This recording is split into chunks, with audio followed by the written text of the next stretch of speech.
Sa batas, sa salud ng batas, at marahil may criminal and administrative culpabilities ang ibang napakatataas na opisyal. Kaya kinakailangan tuluyang imbestigahan at patawan ng parusa kung kinakailangan itong mga opisyal na ito. Ma'am, to be specific, anong kaso at sino-sino po yung mga personalidad? Nandito, ibibigay ko na lang sa inyo. Partner Troy, mukhang may final si Senator Amy Marcos. Ano bang update sa Senado? Mukhang may nagtungo si Amy no, sa Ombudsman. Ngayon? Oo, mga 1 hour ago siguro, Sir Jay. O kasi sabi ko nga, kung talagang seryoso siya mismo ang mag-kaya as complainant. Ewan ko kung kaya ba niyang gawin yon. Oo, mukhang nandun yata siya. Meron siyang, live stream sa kanyang Facebook page. At siya na mismo ang naghain. Siguro itong report, siguro Sir Jay, Ma'am Joey, no, nung kanyang naging Senate investigation. Ano bang latest sa Senado, partner? Okay, bago tayo magsalita regarding that sa Senate investigation, I have here a copy of the document that was filed by Senator Amy Marcos just this afternoon. Babasahin ko lang, wala tayong kopya na na-send sa ating technical, but ito po, it reads, Dear Honorable Martires, that's Honorable Samuel Martires, the Ombudsman, nasabi po ni Senator Amy, I am respectfully transmitting the Chairman's report on the Senate investigation on the arrest of former President Rodrigo R. Duterte and his turnover to the custody of the International Criminal Court. During the course of the Senate inquiry, the Committee on Foreign Relations uncovered acts by high-ranking government officials which very likely constitute criminal and administrative cases. Thus, I am requesting that these officials, all of whom are named in the report, be investigated and, where appropriate, prosecuted and or sanctioned in accordance with the applicable laws, rules, and regulations. Yun po ang nakasaad doon sa kanyang isinumite po na dokumento, Sir Jay. Alam mo, maraming hindi nakakabatid, pero si Senator Maria Imelda Rosario Romualdez Marcos, o si Ime, no? Yun ang nickname niya, nagtapos ng abogasya sa University of the Philippines, kaya alam niya kung ano yung ginagawa niya at sinasabi niya. And I am sure, given the atmosphere ngayon, Joey, sa Ombudsman, no? Doon sa nangyaring parang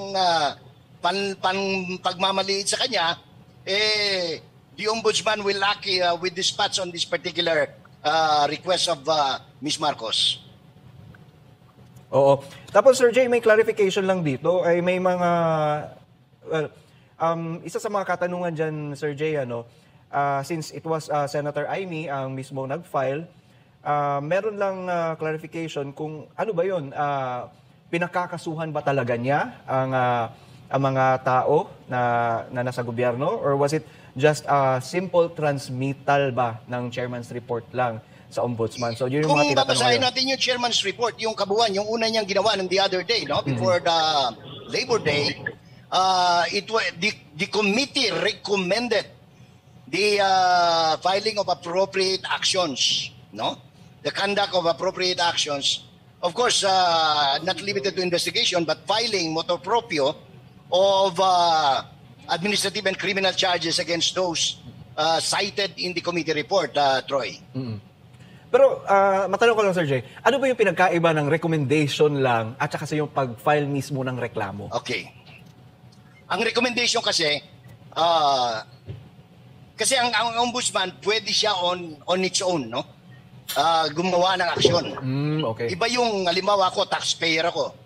On the basis of the findings of the committee headed by Ms. Marcos, I will file a case because I feel that the findings of the committee are proof enough to warrant administrative and criminal actions against these personalities.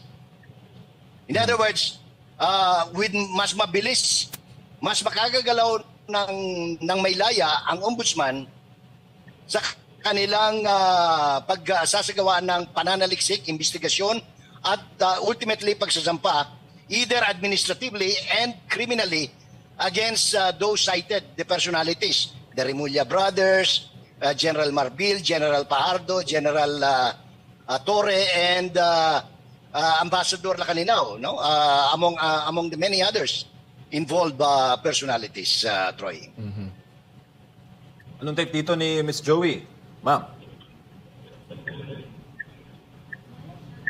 Ako. Yes, Wala na yes yata po. si Joey. Opo. Nandiyan pa. Okay. Nandito pa po. Ayan po. Sorry po, hindi ko po nahuli yung huling katanungan. Anong take mo doon sa naging move ni Senator Amy Marcos na formally binigay na sa ombudsman ang report? Opo. Na hindi lang press con, kundi talagang hinatid na niya ron yung findings ng committee. Opo. Well, i-input ko lang rin po dito sa kaso sa ombudsman kasi po ang committee po ni Senator Amy nung siya ay nag-hearing tungkol dito sa circumstances ng pagka-aresto kay PRRD at ito na nga na meron na siyang parang preliminary result dun sa kanyang investigation. Ang isa sa magandang resulta noon ay dahil nagkaroon ng mga kalinawan, yung iba't ibang mga aksyon at at ngayon nga nag-file siya ng kaso sa ombudsman, no? Anybody can actually go to the ombudsman kapag ka po may issue ng graft and corruption. All you need to do is to have documents na attached doon sa sa iyong letter.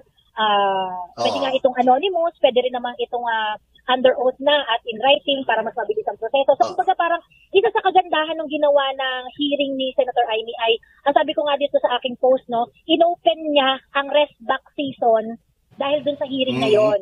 Dahil maganda yun, anong tawag mo? Rest back season, Sir Jay. Kasi season, maganda yun. Gusto ko yun. Yes, kasi lahat ng galit dito sa in group effort na ito, sila pag meron kayong makikita na anything that is related to graft and corrupt practices, you can actually file a case to the ombudsman.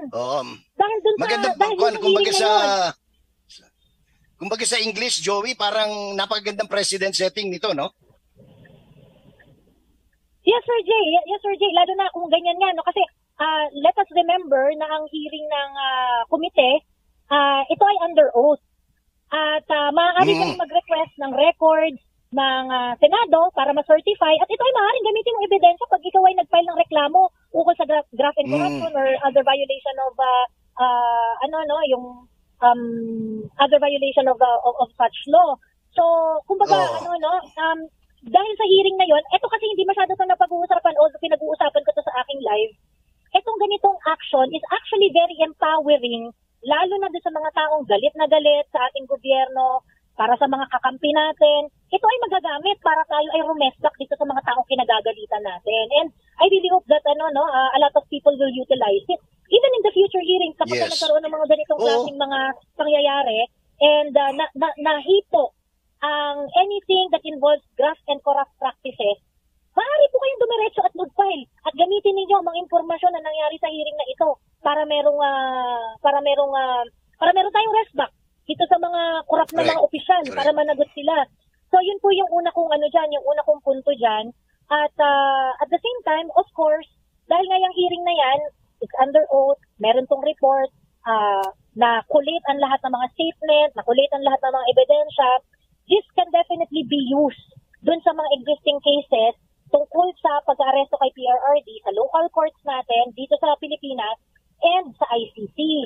Even at the ICC, yes. Even in the ICC. At yun nga po, ako po matagal ko na nga po kinukol ito at pinapaliwanag sa ating mga kababayan na yung ginawang hearing kahit nung mga panahon na yon na hindi rin ako sigurado kay Senator Amy, sinasabi ko na nung marinig ko ang kanyang hearing, nabilib ako kasi napaka-articulate, napaka-thorough. At talagang yung mga question ay talagang magagamit para sa mga legal procedures. Magagamit talaga. Sa ICC. In fact, sa interview ni Anton ng SMNI sa The Hague, no? Sa Netherlands, isa yan sa binabanggit ni Attorney Kaufman na napakalaking tulong, no? Yung lahat ng dokumento, and I think they already have a copy. Diyan sa ginawa nilang nakatulong ng gusto yan doon sa petition nila for lack of jurisdiction and immediate release of the former President Rodrigo Duterte, Joey. Tama, Sir Jay.